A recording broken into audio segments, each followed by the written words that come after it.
This is a story of Balak and Balaam from Numbers 22 to 24. Then the Israelites traveled to the plains of Moab.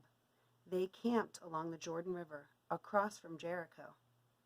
Balak saw everything that Israel had done to the Amorites. Balak was the son of Zippor. The Moabites were terrified because there were so many Israelites. In fact, the Moabites were filled with panic because of the Israelites. The Moabites spoke to the elders of Midian. They said, "This huge mob is going to destroy everything around us. They'll lick it up as an ox licks up all the grass in the fields." Balak, the son of Zippor, was the king of Moab at that time. He sent messengers to get Balaam. Balaam was the son of Beor. Balaam was at the city of Pethor near the Euphrates River. Pethor was in the land where Balaam had been born. Balak told the messengers to say to Balaam, "A nation has come out of Egypt. They are covering the face of the land. They've set up camp next to me. So come, put a curse on these people. They are too powerful for me. Maybe I'll be able to win the battle over them. Maybe I'll be able to drive them out of the land.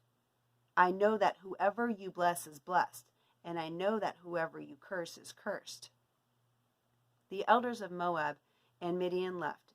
They took with them the money they knew Balaam would ask for. They wanted him to use evil magic to figure things out for them. They came to where Balaam was, and they told him what Balak had said. "Spend the night here," Balaam said to them. "I'll report back to you with the answer the Lord gives me." So the Moabite officials stayed with him. God came to Balaam. He asked, "Who are these men with you?" Balaam said to God, "Balak, king of Moab, the son of Zippor, sent me a message.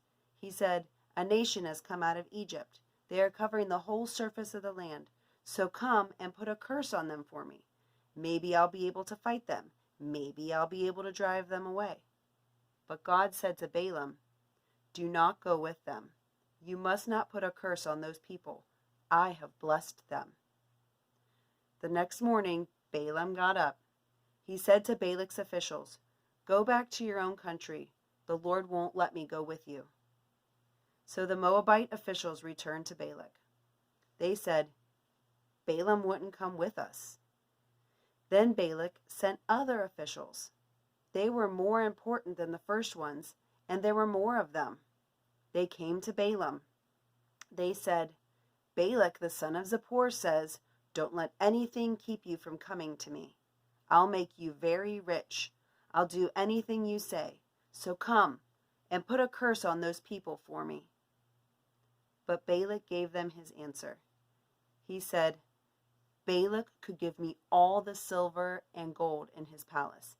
Even then, I still couldn't do anything at all that goes beyond what the Lord my God commands. Now spend the night here so that I can find out what else the Lord will tell me." That night God came to Balaam. He said, "These men have come to get you. So go with them, but do only what I tell you to do." Balaam got up in the morning. He put a saddle on his donkey. Then he went with the Moabite officials. But God was very angry when Balaam went. So the angel of the Lord stood in the road to oppose him. Balaam was riding on his donkey. His two servants were with him. The donkey saw the angel of the Lord standing in the road. The angel was holding a sword. He was ready for battle. So the donkey left the road and went into a field, and Balaam hit the donkey.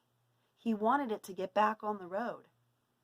Then the angel of the Lord stood in a narrow pathway. The path went through the vineyards, and there were walls on both sides. The donkey saw the angel of the Lord, so it moved close to the wall. It crushed Balaam's foot against the wall, so he hit the donkey again. Then the angel of the Lord moved on ahead. He stood in a narrow place. There was no room to turn, either right or left. The donkey saw the angel of the Lord, so it lay down under Balaam. That made him angry. He hit the donkey with his walking stick. Then the Lord opened the donkey's mouth. It said to Balaam, "What have I done to you? Why did you hit me these 3 times?" Balaam answered the donkey.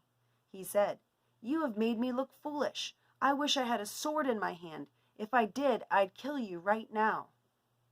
The donkey said to Balaam, "I'm your own donkey. I'm the one you have always ridden. Haven't you been riding me to this very day? Have I ever made you look foolish before?" "No," he said. Then the Lord opened Balaam's eyes. He saw the angel of the Lord standing in the road. He saw that the angel was holding a sword. The angel was ready for battle. So Balaam bowed down. He fell with his face to the ground.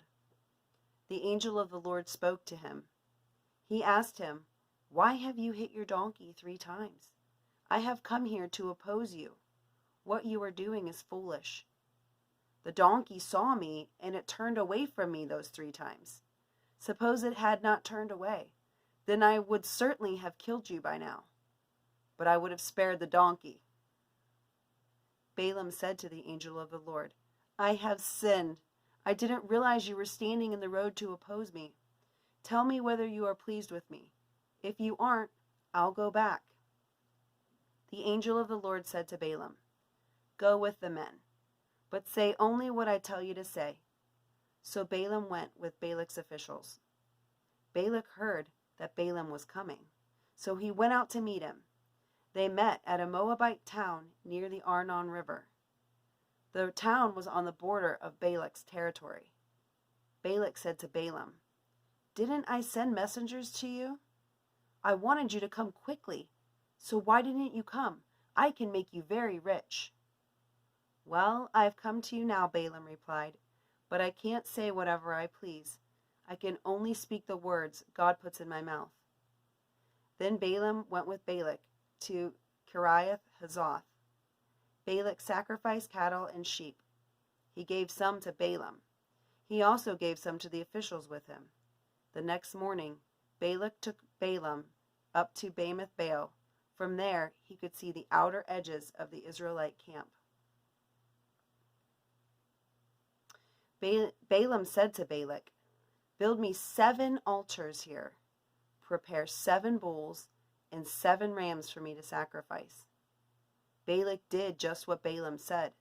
The 2 of them offered a bull and a ram on each altar. Then Balaam said to Balak, "Stay here beside your offering. I'll go and try to find out what the Lord wants me to do. Maybe he'll come and meet with me. Then I'll tell you what he says to me." So Balaam went off to a bare hilltop. God met with him there. Balaam said, "I've prepared 7 altars. On each altar I've offered a bull and a ram." The Lord put a message in Balaam's mouth. The Lord said, "Go back to Balak. Give him my message." So Balaam went back to him. He found Balak standing beside his offering. All the Moabite officials were with him. Then Balaam spoke the message he had received from God. He said, "Balak brought me from the land of Aram. The king of Moab sent for me from the mountains in the east.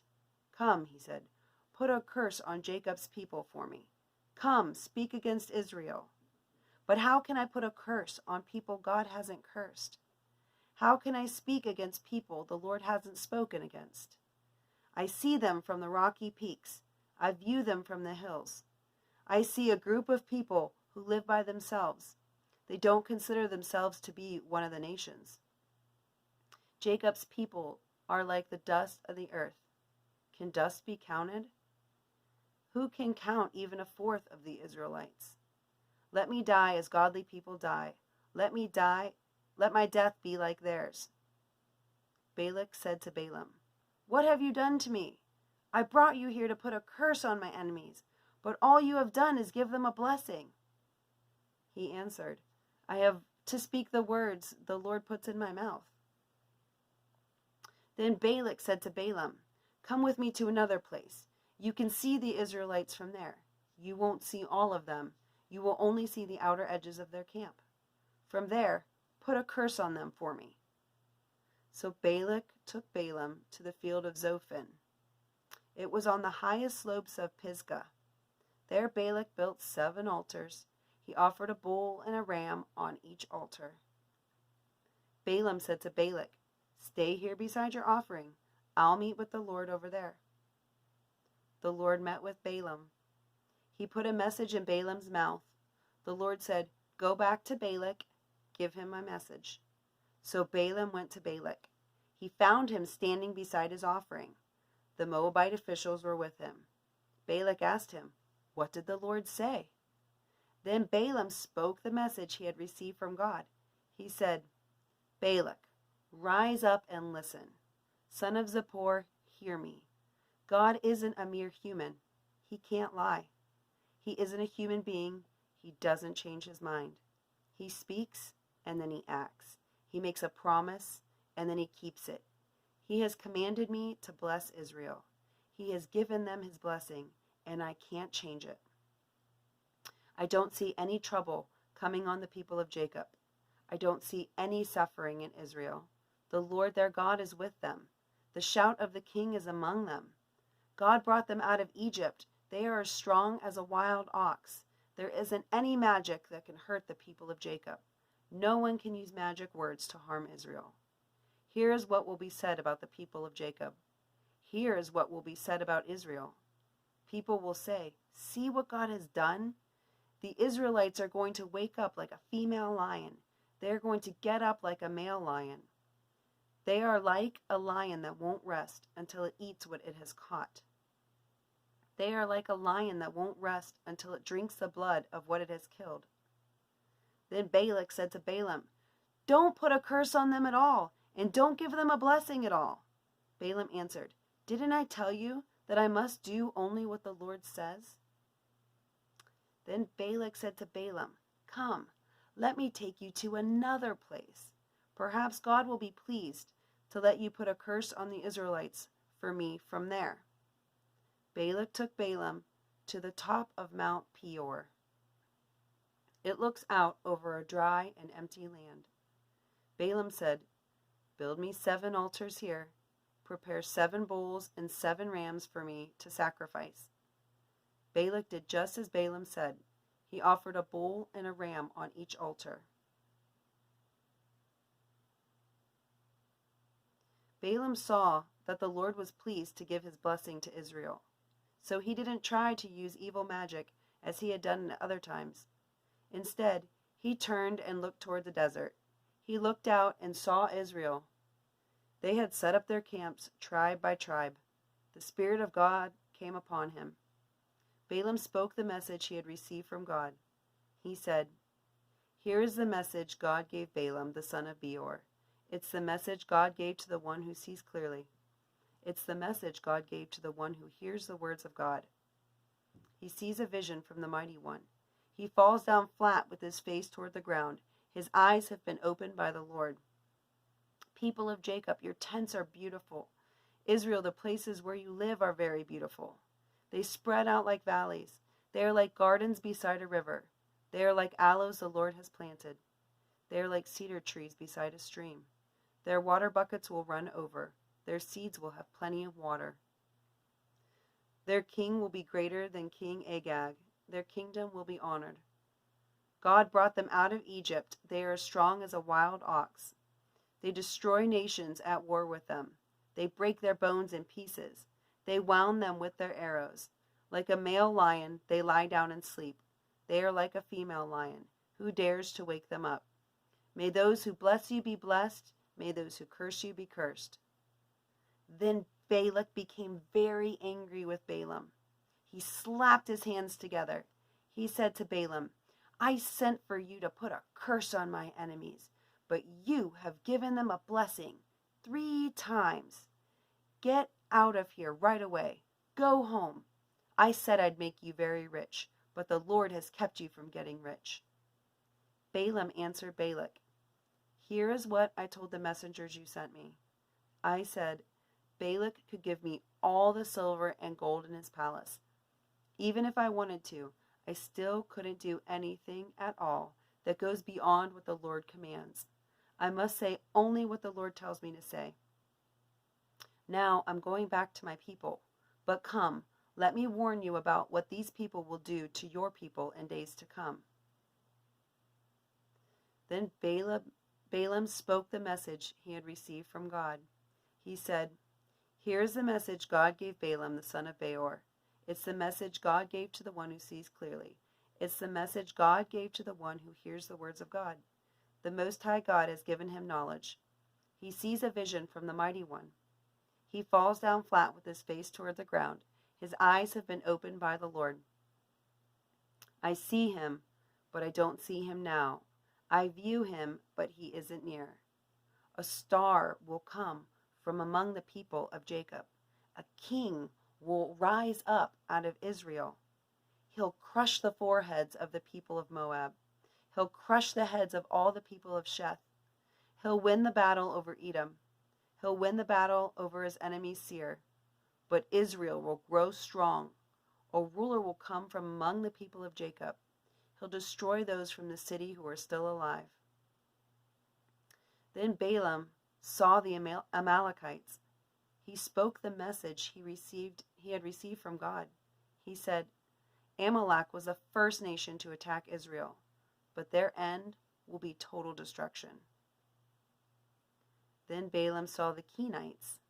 He spoke the message he had received from God. He said, "The place where you live is safe. Your nest is on a high cliff. But you Kenites will be destroyed. Asher will take you as prisoners." Then Balaam spoke the message he had received from God. He said, "Who can live when God does this? Ships will come from the shores of Cyprus. They will bring Asher and Eber under their control, but they themselves will also be destroyed." Then Balaam got up and returned home, and Balak went on his way.